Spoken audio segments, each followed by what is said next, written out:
What's up, everyone? It's your girl Shay here on my channel. If you are new, and welcome back to my channel if you have been here before. And as you can see by the title of today's video, I'm discussing and doing my review on Attack on Titan, the entire series, except for like the OVAs or the last part of the series, just literally season 1 through 4. Yes, there will be spoilers, so if you have not seen this show and you don't want to be spoiled, do not watch this review because I'm going to be going into plot points that are definitely spoilers. I feel like there's no other way to get my point across about how I feel about this show unless I talk about spoilers. So anyway, if you have not seen Attack on Titan is basically a show about Eren Yeager, and pretty much Titans are these big monstrous creatures that have started to attack the city that he lives in, and he joins basically their armed forces to help fight against Titans. But there's a bigger mystery at hand, and there's a lot more to the Titans than you actually realize or that's on the surface. And the series just continues to unravel this mystery. And I'll be honest, I watched this show from the first season when it first started coming out, but I did stop at a certain point and then continued later. But I watched the entire first season of this show from the very beginning when it first started airing in like 2012, 2013, something like that. And I loved it. I thought it was a great show. I thought it had a great premise. I thought the Titans were scary, and I thought the mystery that was unraveling was great.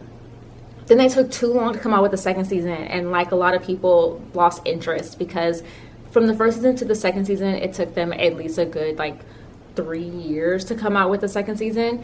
And then with the second season, they then had a pause again midway through, and then they came out with the season 2, like part 2 or however it was. And I wasn't about that, and I had stopped watching at that point.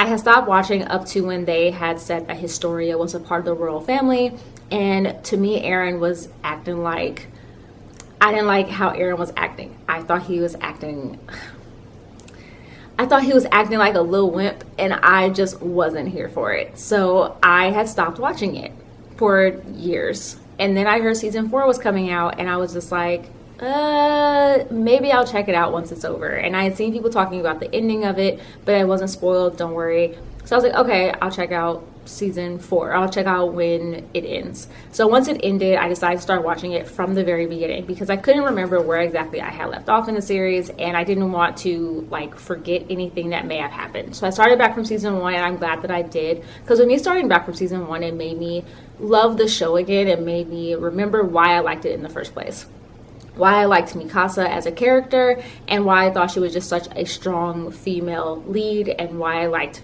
basically just how she was, why I liked Eren, why I liked Armin, and why I liked a lot of the other characters that are involved in this entire season. I liked season 1. Season 2 was a struggle for me to get through because I had some issues with Eren and how he was, and how he wasn't the strong character that he originally was portrayed to be in the first season. So I wasn't about that. Got to the third season, it picked up a lot more, and I honestly really loved it. I loved the character development that we saw. I loved the mysteries that were involved. I also enjoyed, just seeing how they were handling finding out who the armored Titan was, as well as the like gigantic Titan. I cannot remember his name for the life of me, but there you go. And how their plan was trying to come to fruition and stuff like that. So I absolutely loved season 3. Got to the end of season 3 where they are trying to decide who to give the spinal fluid to turn them into a Titan. And it was between Armin and against, or the Captain Erwin, who was going to take it. And because both of them were dying, they were like, one of them has to survive. Who are we going to give it to? And it was this push and pull about saying, let's give it to Commander Erwin because he's such a good leader, blah, blah, blah. And they said, well, let's give it to Armin because Armin had a lot of the knowledge on how to help to defeat the Titans and had came up with a lot of their maneuvers and stuff like that. So they both had very good qualities of why they should be saved. Ultimately, they chose to save Armin. Sorry, not Arwen. Armin. This whole time, his name is Armin. They decided to save Armin. And then it cuts to season 4. And when I tell you, the confusion on the look of my face when season 4 started. Okay, season 4, I was very confused about, because it started out with 2 characters that I had never seen before in a place that I had never seen before. This was not Shiganshina, which I believe is the name of the city that Armin and Eren were in, and Mikasa, right? Forgive me if I am incorrect, right? It did a weird time jump. It started introducing characters that I didn't know who they were. I didn't understand why I should care about them. There was just a lot of confusion. And then it cuts to us finally seeing Eren, and he is a lot older. Nor do we know how long this time jump is, or how like far in advance this time skip is, because everyone's a lot older than what they were. And you see characters that were originally bad seem to be good, and characters originally that were good seem to be bad. It was just so much, and it was just little to no explanation on why this was done. Not even like a why, but little to no explanation on far as like what happened, right? There were plot points. I'm gonna skip around because my thoughts are all over the place with this one. There were plot points that were forgotten, completely forgotten, that I thought were interesting. For example, it does a flashback to an entirely new city coming to Shiganshina and basically talking to them, talking to the armed forces. And it was like kind of realizing that Shiganshina was so behind when it came to like technology and stuff like that, because they were fighting, you know, with they knives, and other places which was fighting with like high powered machinery, right? They are people who seem to be of Asian descent. And this was something that was brought up in season 1 of Attack on Titan about Mikasa and her look, and how she just didn't look like everybody else, and she most likely was Asian.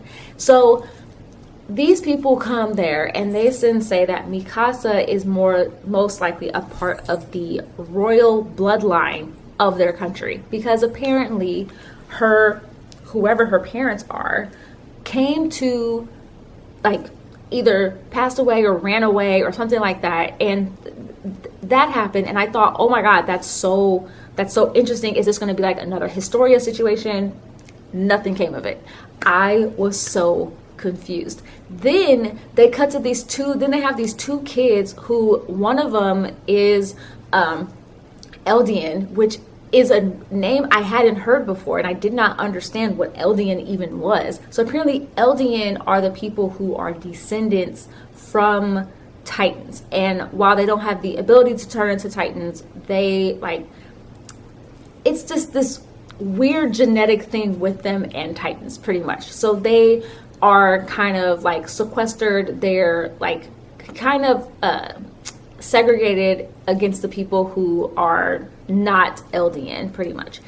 And these 2 kids are running around. One is Eldian, one is not. The one that's not hates the people from Shiganshina, like hates the armed forces, and I guess they're called Ergonators, whatever their names are, right? She doesn't like them. And then she ends up on their plane or their blimp, whatever they're flying in, and then kills Sasha.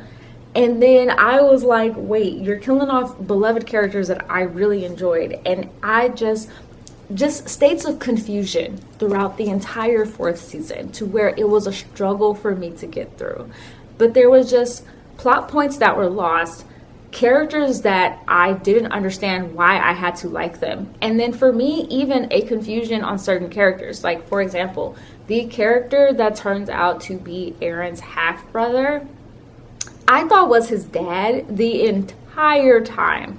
But it was never explained until that moment. And it wasn't like a oh my god moment, like a shock or like wow. It was more like a maybe I'm just a stupid one, because I thought this was his dad the entire time. But I also couldn't remember what his dad looked like. So I was just lots of confusion. A lot, right? It did what it meant to do, which is where it's revealed that Eren was trying to get everybody to hate him on purpose, because that was the only way that they could basically, at that point, eliminate Titans, where Titans were no longer going to exist. And so I got that. I understood that as it got closer and closer to the end. Also, Levi just wouldn't die. Not that I wanted him to die, but he stayed alive a very long time, which I'm glad about.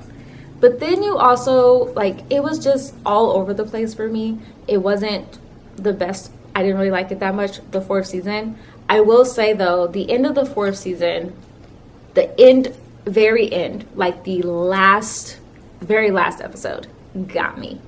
When they cut to where they have officially defeated Aaron, you know, Aaron has died, you know, not, you know, still shocking, but Aaron has died. He's like, and even the way he died, he kind of like gave up in a sense because he knew it was going to happen, and it wasn't like he fought, you know, anything like that, right?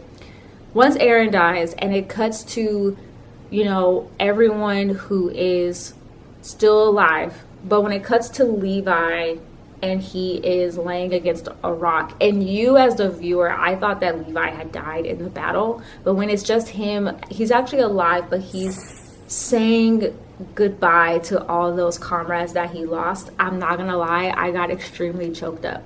I got choked up realizing who had died, who had not. Like, I wanted to cry. I was like, if it goes on any longer, especially with the sad music playing, I was like, I'm gonna cry. Especially when it came to like Mikasa and Aaron and Armin and how close the three of them were and all these other things, right?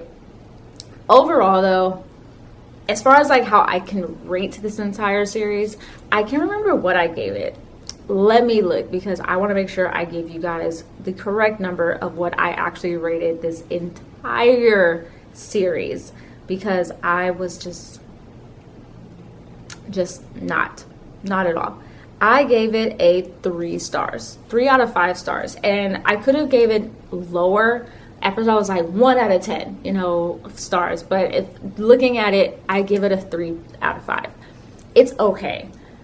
The first season and the third season to me is what really saves this series, because the first and third season were so exciting. The first season is exciting because everything's new. The third season, also because it got a lot more exciting and a lot more mysteries are then revealed. Second season was a lull to me, and then fourth season just all hell broke loose and it was just utter confusion. Also, side note, forgot to mention this, Annie comes back. Her crystal shatters. She comes back. I'm expecting all the people that she knew to be like, oh, we're so like, oh my God, I can't believe you're back, sort of a situation. And I was waiting for them to be like, still like either upset with her or feel some type of way about her because she was the female Titan and she did cause havoc before she became crystallized. But no, they welcome her back with open arms, and it's not a shocker that she's back. I was confused. I was like, when has someone ever been gone and then they come back and like no one's shocked that they're there, or no one's like happy that they're there? It was just kind of like, oh, hey, Annie, you're back, sort of a situation. That's literally how it was. And I was like, are none of y'all have any sort of emotion about her coming back? I was confused. And then the weird love story / confession between Annie and Armin, I just didn't see coming. I was like, wait a minute. What? Really? Why? What? Not gonna lie, it caught me off guard that even was a thing. And yeah, let me just say that. But anyway, I gave it a 3 out of 5 stars. It was okay. Do I recommend anybody watch it? Sure. If you are interested in a show like this, go ahead and watch it. It was an okay show towards the end. I feel like it started off great, and then the fourth season just kind of took it all to hell. And the show that I had started watching and I thought was so amazing and new and had such great characters, had strong female characters, became something that was just very confusing, lost plot points, and in a way I feel like very rushed. Like, I didn't read the manga. I read the manga honestly up to a certain point. I read the manga up until the Beast Titan had been introduced, and then I kind of stopped reading it after that, especially once the anime took a weird turn during the second season. I just kind of was like, nah, I'm good, don't want to anymore. So I didn't pick it back up again. So to me, the last season felt rushed in certain parts, just extremely confusing, plot points that could have gone places, but they just didn't go anywhere. And granted, I don't know if this was also the same way in the manga too, and they just followed it, or if they just decided to cut certain things out, which we know anime is known to do, where they just cut stuff out that's in the manga because it either, you know, doesn't make the story go anywhere, or, you know, several other reasons. But yeah, it was just overall just a very confusing show towards the end, and I did not enjoy watching it. It felt more like a chore of me watching it rather than me being excited to watch it. Like, it was kind of one of those things of like, I just gotta get through it so I can get over the show, and that's literally how it felt. So yeah, 3 out of 5 stars. Again, I recommend it for anyone who likes shows like this, but I do not recommend the show for anyone who, or I just want to say, like, yeah, it started out as something great and ended as something terrible. That's why it's got a 3 out of 5 stars. But anyway, that's the review I have. I should have prefaced this by saying this is all just my opinion. You could have absolutely loved Attack on Titan overall, and my opinion should not stop you from watching this show, or should not stop you from enjoying this show if you've already watched it. We're all going to have different opinions about a show, so please don't flame me in the comments. But yeah, that's what I have for you guys. I hope you guys enjoyed this review / rant about Attack on Titan, and I will have links below all my social media accounts: Instagram, Twitter, TikTok, and Threads. I'm on there too. Check me out on all those social media sites. Also, give this video a thumbs up if you like it. Please subscribe if you haven't already. And yeah, like I always tell you guys, stay positive, stay nerdy in today's day and age, stay healthy, and of course, please stay safe. And I'll see you guys next week with a new video. All right, you guys, bye.